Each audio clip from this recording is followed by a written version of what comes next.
Malignant.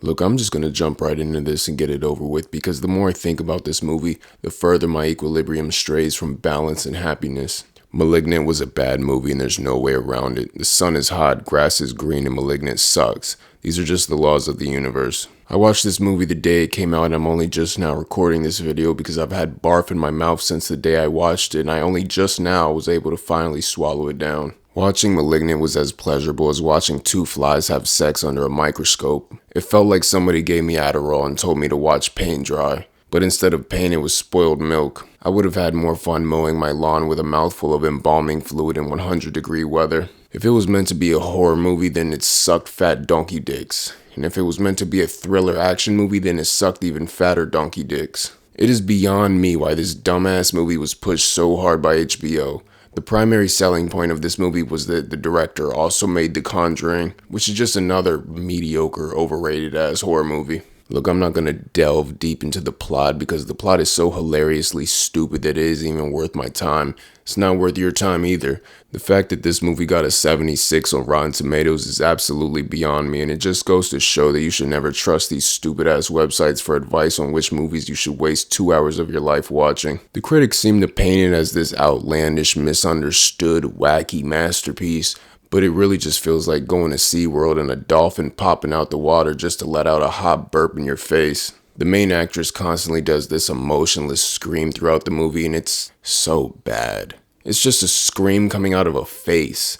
Her acting is emotionless, it's flat, it's passionless. It just feels like a robot pretending to be human. Just sound coming out of a face. She has the range of motion of a saltine cracker. The only part of her face that actually moves is her mouth. The robots in iRobot show more emotion than her. I've seen deepfakes show more emotion than her.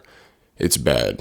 This horseshit movie went from a really shitty horror movie to a really shitty action thriller type movie. How you suck at both is beyond me, but somehow they pulled it off with flying colors.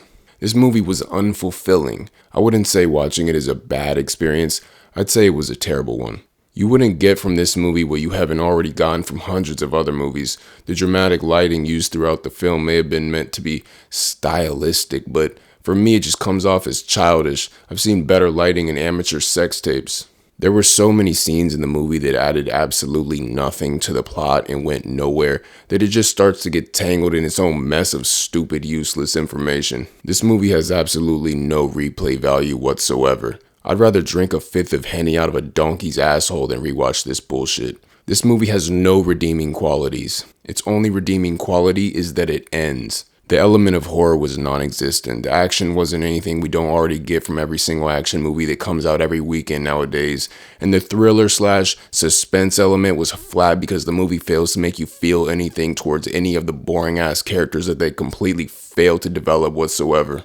The only people who I could see liking this movie are people who maybe haven't seen many movies. Because if you have watched many movies, then you could see that this movie just does what loads of other movies have done, but worse. Time is our most precious commodity. Once you've spent it, you never get it back. So do yourself a favor and save your time by never watching this movie. Or if you do watch it, approach it like you would approach a movie like Sharknado. Because if you come in with your expectations high, you'll be left dickless and disappointed. 4 out of 10. Lowest rating I've given a movie in a while. Absolute stinky horse shit. Next episode I'll be reviewing Kemi, which I watched on release day as well, which is almost neck and neck with the most absolute dog shit movies I've seen recently. So yeah, like and sub if you enjoyed. Peace.